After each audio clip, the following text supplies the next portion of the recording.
अपने नाना के सामने घर मिल चुका है, फिर यूं ज़बा होने की क्या जरूरत है। भूखे प्यासे, ये गर्मी के रोजे आते हैं, 12 घंटे प्यास में आदमी तड़प के रह जाता है। तुम्हें खबर है मेरे नबी की औलाद 72 घंटे प्यासे।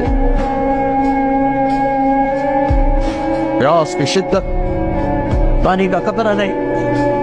और आगे इंसान की शक्ल में दरिंदे खड़े हुए हैं।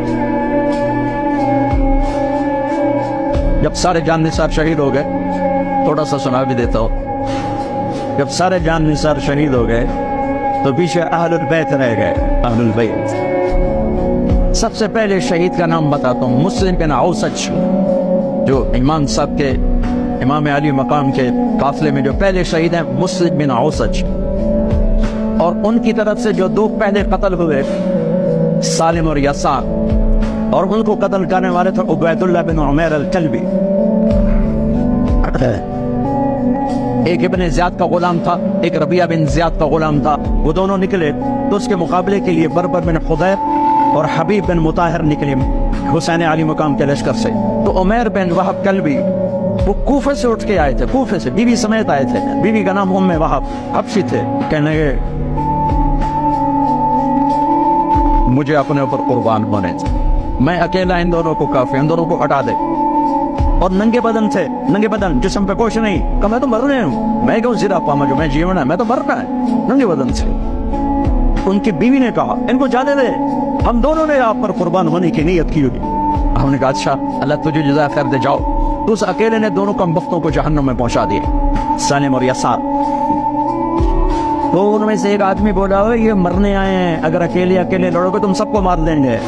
और तुसी तो जीवन दे तलबगार हो, मरण दे तलबगार है, मरण वाले मारना कोई सौखा काम होता है। वो इन पर इकट्ठे हमला करो। फिर हमला आम हुआ तो पहले शहीद इधर से मुस्लिम बिन औसज, जब वो गिर रहे थे तो कह रहे थे हुसैन की हिफाजत करना जब तक सांसों में सांस बाकी। आपके लश्कर में इधर ज़ुहैर बिन कैन, यानी राइट साइड पर ज़ुहैर बिन कैन एक छोटा झंडा, लेफ्ट साइड पर हबीब बिन मुदाहिर एक झंडा, दरम्यान में आपके भाई अब्बास बिन अली जिनके हाथ में बड़ा झंडा था और बड़ा निशान का जो अलामत था वो अब्बास बिन अली के दरम्यान में था। 32 घोड़सवार थे और 40 पैदल थे। जब उन्होंने पहला हमला किया तो घोड़ 32 ने 3000 का मुंह पीछे कर दिया।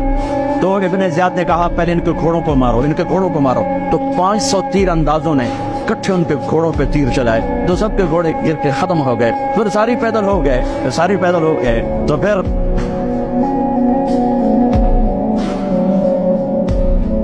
मैं अटक जाता हूं,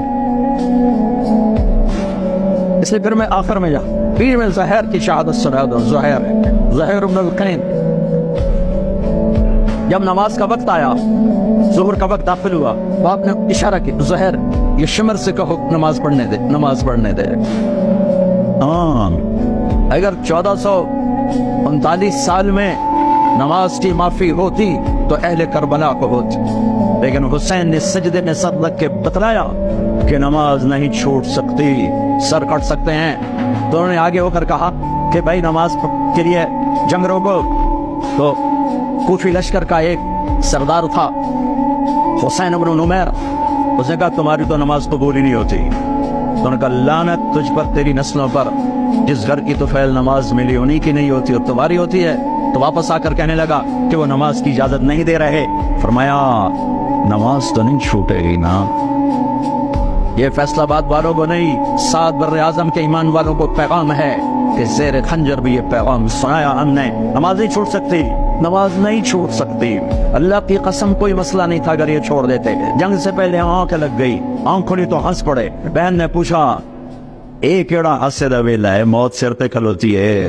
फरमाया बहन अभी अल्लाह के नबी को ख्वाब में देखा है, कह रहे हैं बेटा मैं लेने के लिए आ चुका हूँ, मौजूद लेने के लिए आ चुका हूँ। छोड़ देते तो फिर गुलिस्तान कॉलोनी वालों को भी गुंजाइश मिल जाती, छठी जा सकती है। 6 बर्रे आजम के इंसानों को पैगाम दिया कि टुकड़े टुकड़े हो जाओ, नमाज नहीं छूट सकती। फरमाया आधे नमाज पढ़ो, आधे जंग करो, सलात खौफ। आधों ने नमाज पढ़ी, आधों ने जंग की। 15-20 तो पहले शहीद हो चुके थे। फिर आधों जिन्होंने नमाज पढ़ी थी उन्होंने जंग की और दूसरों ने जाके नमाज अदा की। असल से पहले सब जब ज़ुहैर